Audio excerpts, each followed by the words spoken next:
A piano in the corner, a smirk on his face, the wealthy man orders her to play in front of everyone, just to humiliate her. It was supposed to be just another shift. Same tables, same forced smiles, same men in suits acting like the world owed them something. But that night, something shifted. Imani had barely made it halfway through her tray of wine glasses when she heard that voice. Loud, entitled, and dripping with something she recognized immediately. The kind of fake charm that always turned dangerous. "Hey you play piano, don't you?" The room went quiet. Not silent, just that awkward hush people do when they sense drama about to unfold, but don't want to look like they care too much. Imani froze. Her tray wobbled slightly. The man speaking had on a navy suit that probably cost more than her monthly rent. Gold rings on every finger like he was auditioning to be old money royalty. He didn't know her. Not really. But he'd heard someone mention it earlier, that the new waitress used to be some kind of prodigy. A music school girl. A pianist. The kind of story men like him use as bait. "I said," he repeated a little louder, "why don't you give us a show? That piano over there isn't just for decoration, is it?" His friends chuckled. That kind of lazy, smug laughter you only hear from people who've never had to work a day in their lives. One even raised his glass and muttered something like, "This should be good." Imani blinked. Once. Twice.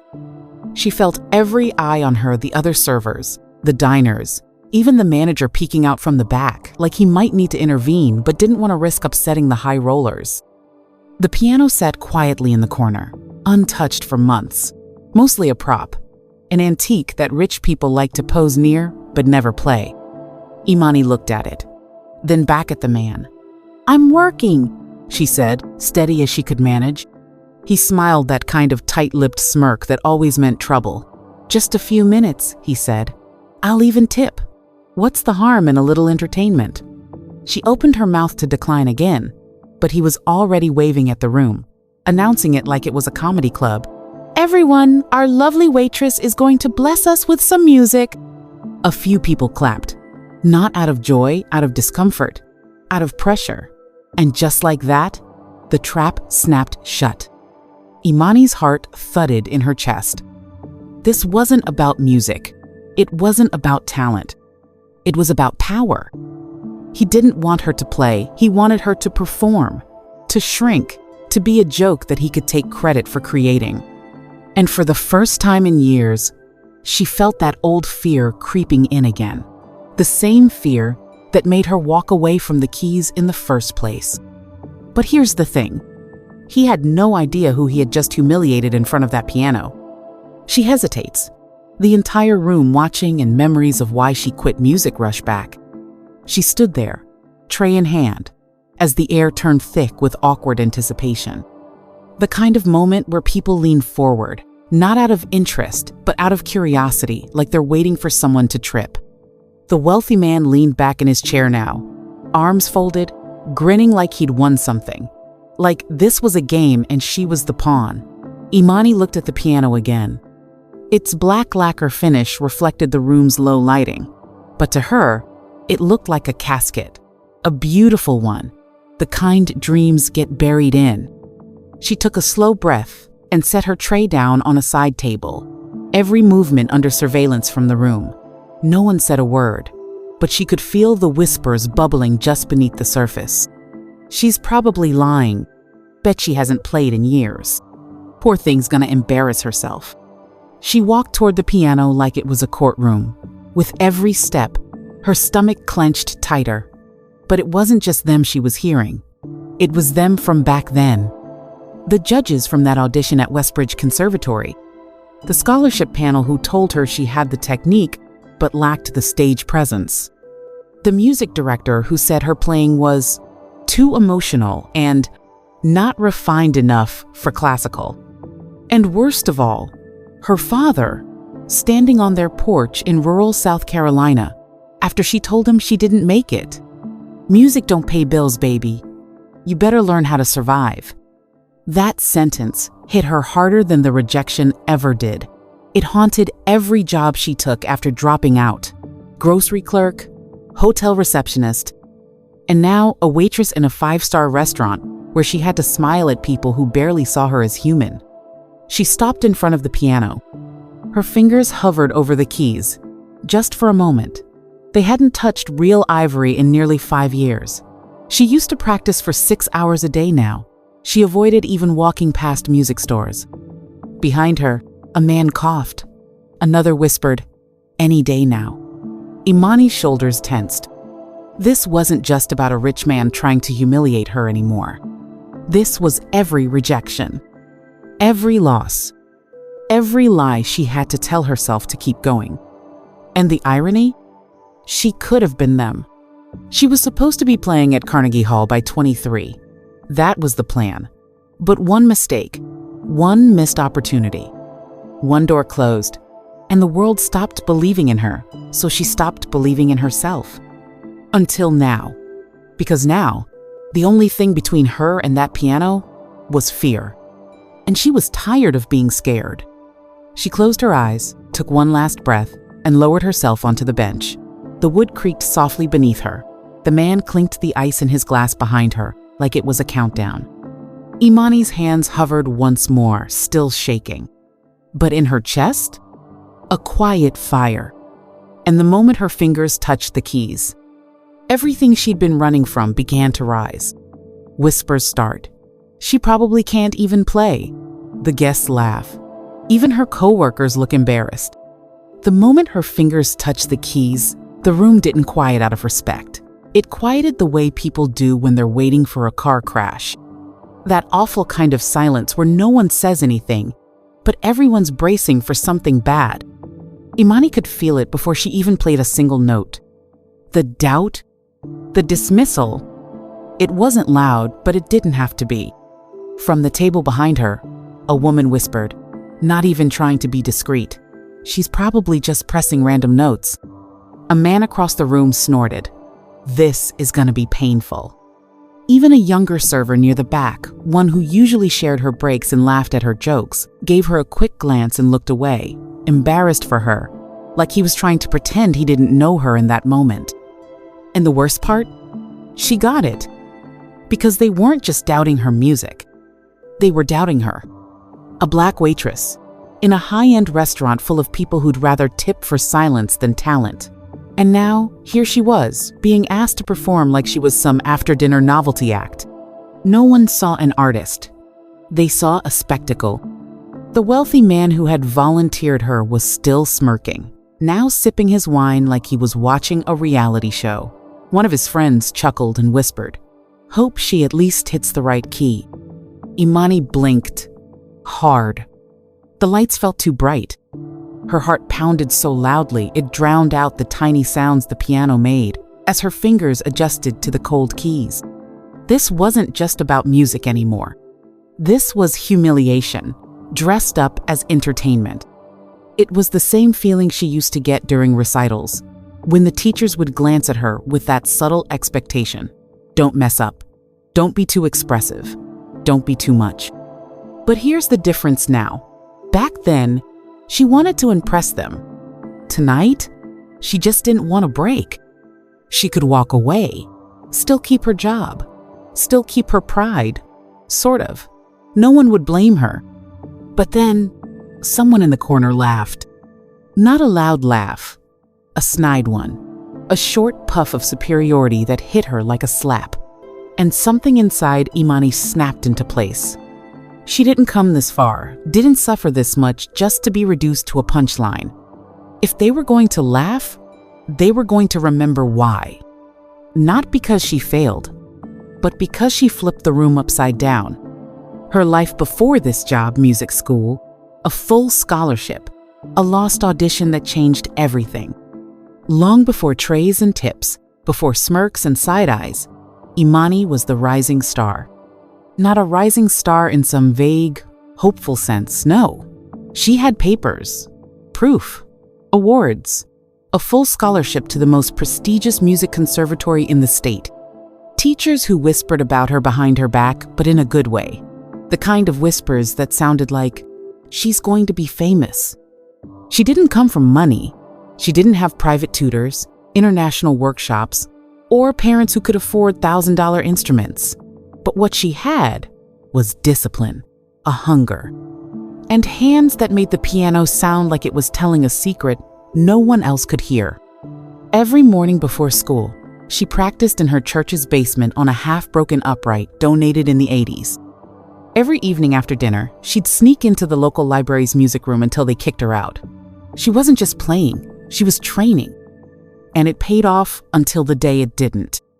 It was her senior year, the National Showcase audition. One performance, one panel of judges, one shot to get invited to the elite circuit that could launch her entire career. She'd prepared for months. Skipped parties, skipped sleep, even skipped meals. But the day of the audition, something happened she hadn't planned for. Her mom didn't show up. She'd promised she would, said she'd take off work, said she wouldn't miss it for the world. But when they called Imani's name, she walked on stage alone. No familiar face in the crowd. Just her, the lights, and a room full of people who didn't smile. She started the piece Chopin, one of her best, but her fingers trembled. Her tempo slipped. Twice, she rushed a phrase. Once, she missed a pedal cue. And at the very end, her right hand faltered so slightly that only trained ears would notice, but the judges were trained. The silence afterward was brutal. No applause. No feedback. Just a thank you and the next name on the list. She left the building with her coat half-zipped, her headphones tangled, her entire identity crumbling inside her chest. By the time she got home, her mom was sitting at the kitchen table, eyes swollen from crying. She'd been in a minor car accident on the way. Nothing serious, but enough to stop her from being there. Imani said nothing. Not about the audition, not about the missed notes, not about the way it felt to have the one moment you'd worked your whole life for just collapse. That night, she stared at her piano for hours. By morning, she'd packed up every trophy, every certificate, every reminder, and stored them in the attic. She didn't quit music that day. She just stopped believing it would ever save her. And now, years later, standing in front of a silent restaurant filled with judgmental strangers, that same fear came crawling back. But this time, she didn't flinch. Because maybe this wasn't a concert hall. And maybe these people weren't judges. But for the first time since that awful day, she was ready to play for herself. Back to the present, she sits at the piano, and the room quiets. The man leans back, arms crossed. The bench creaked as she sat down slowly, deliberately, like she was lowering herself into a moment she couldn't turn back from. Back straight, hands resting gently in her lap. No one said a word now, but the silence felt heavier than noise. Even the clinking of forks had stopped. Even the waitstaff froze in the doorway like they weren't sure if they were watching something brilliant or a train wreck. Imani took a breath. Not one of those deep, dramatic movie breaths. No, this one was quiet, intentional. The kind of breath you take when you're about to face a version of yourself you buried a long time ago. She placed her hands on the keys. Not to play, not yet, but to connect. To remember what they used to feel like. Her fingers brushed lightly across the surface, and muscle memory twitched awake, like a ghost returning to its body. Behind her, the wealthy man shifted in his seat. He was leaning back now, arms folded. That smug little smile still curled on his face like he'd already won. The kind of smile people wear when they think the punchline is about to land, and they're the ones delivering it. His eyes scanned the room. Everyone else was waiting too. Some looked curious, some amused, a few looked hopeful, but most were just expecting to be entertained or disappointed. Imani didn't give them either. Not yet. Because what she understood now, what clicked in her, in that moment was that this wasn't about revenge. It wasn't even about proving something. It was about reclaiming the part of herself she gave away years ago, piece by piece, job by job, rejection by rejection, until all that was left was this quiet girl in a uniform pretending she didn't miss the music. She closed her eyes. And for a second, she didn't hear the laughter, or the doubts, or her father's warnings. She heard that old piano in the church basement, the one that stuck on high C and rattled when it got cold, the one that taught her how to tell a story without words, the one that reminded her who she was before the world convinced her otherwise. She opened her eyes. The room waited. And then, with no warning, no introduction, no hesitation, she began to play. She starts to play, not just notes a story, the kind that makes people forget to breathe. It started softly, no big theatrics, no flashy finger work, just a single chord, warm, aching, alive. And before anyone could make another joke, she moved into the next phrase. Her hands danced across the keys like they remembered every sunrise she played through, every night she cried over a missed note, every prayer whispered into piano benches older than her entire family tree. This wasn't practice. This was release. The melody she chose wasn't classical. It wasn't jazz. It wasn't something she'd rehearsed 100 times before. It was hers. Something she'd composed years ago, a piece that never made it into any recital. Something raw, messy, and impossibly beautiful. A story told in minor keys and broken rhythms. A story about grief, grit, and survival. The wealthy man sat still now, but his smile was gone. At first, he tried to look unaffected, glanced at his friends, raised his eyebrows like, "Isn't this cute?" But they weren't looking at him anymore. They were looking at her. And they weren't laughing. Not even close. Because the music didn't just sound good. It felt like something they weren't supposed to be hearing. Like walking into someone's childhood home and finding love letters carved into the floorboards. Forks remained untouched. Conversation stalled. Even the waitstaff at the back forgot they were working. One older woman near the fireplace whispered, "Who is she?" But Imani didn't hear it. She wasn't playing for them. Not really. She was playing for the version of herself who almost quit. For the little girl who thought her talent only mattered if someone rich approved of it. For the teenage prodigy who lost a single audition and thought it meant she'd lost her purpose. She was playing to remember. And in doing that, she made everyone else forget. Forget they were in a restaurant. Forget they'd laughed. Forget that 10 minutes ago, they thought she was just the help. Her music swelled louder, fuller, daring even the chandeliers to vibrate in time. But even as the power built, there was a softness to it, a grace. Like she wasn't trying to prove anything, just share something most people couldn't even name. And one by one, the guests started leaning in. No longer entertained. Now, entranced. People stop eating. Phones are lowered. The wealthy man suddenly looks uncomfortable. It crept in slowly. Like fog rolling through a silent field, the atmosphere in the restaurant began to change. First, it was the clinking that stopped. No more knives tapping plates. No more glasses being lifted. Just stillness, like no one wanted to break whatever spell was happening. Then, one by one, phones were lowered. People who had started filming for laughs now paused, not because they got bored, but because they realized this wasn't funny.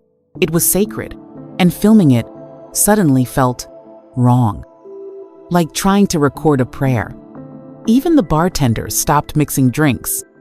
No one had told them to. They just knew. This wasn't background music anymore. This was the main event. And right in the middle of it all, the man who started everything, the one in the expensive navy suit, with the smug smile and the wine glass raised like a gavel, was starting to shift in his seat. At first, just a small adjustment. Then another. Then a glance to the side, checking his friends, but they weren't looking back at him. Their eyes were locked on Imani. One of them, the same guy who chuckled earlier, now had his mouth slightly open, like he couldn't quite believe what he was hearing. The man cleared his throat. No one noticed. So he coughed louder this time, a sharp bark into his elbow, trying to break the tension, reclaim attention. Do something. Still nothing. Imani didn't even blink. She was in her world now, and the room had followed her there. Her fingers moved faster now, more confident, more daring. She added unexpected flourishes, flipped rhythms inside out like she was rewriting the rules in real time. She wasn't just performing, she was commanding. And the wealthy man? He had no command left. All that bravado, all that status, all that control, it dissolved with every note. He'd tried to humiliate her. Now he was the one shrinking. Because what could he say? Interrupt her? He'd look like a fool. Crack another joke? It would fall flat. All he could do was sit there and feel the heat of 100 eyes shifting away from admiration for him toward her. He wasn't the center anymore. And deep down, he knew he never had been. She finishes and the room is silent. Then someone stands. Applause erupts. The man's smirk is gone. The final note hovered in the air like it didn't want to leave. Imani's hands rested gently on the keys. Still, not trembling, not rushed, just still. The room? Frozen. It wasn't the kind of silence people use to be polite. It was that rare, reverent quiet that happens when something unexplainable just occurred and no one knows how to follow it. Even the chandeliers seemed to be holding their breath. Imani slowly lifted her hands from the piano, lowered them into her lap, and exhaled the first real breath she'd taken in what felt like years. No applause yet. Not because they didn't want to clap, but because they couldn't believe what just happened.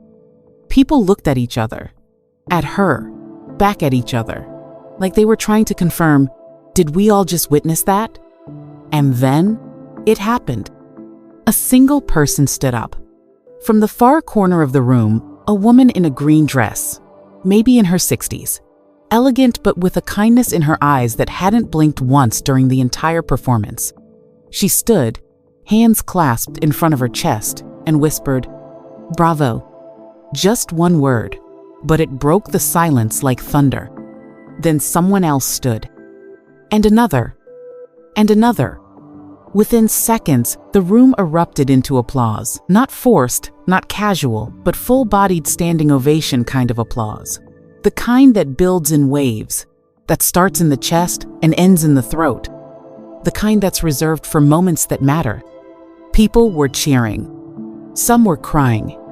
And in the middle of it all, Imani just sat there stunned, smiling softly, finally seen. But not as a waitress. As an artist.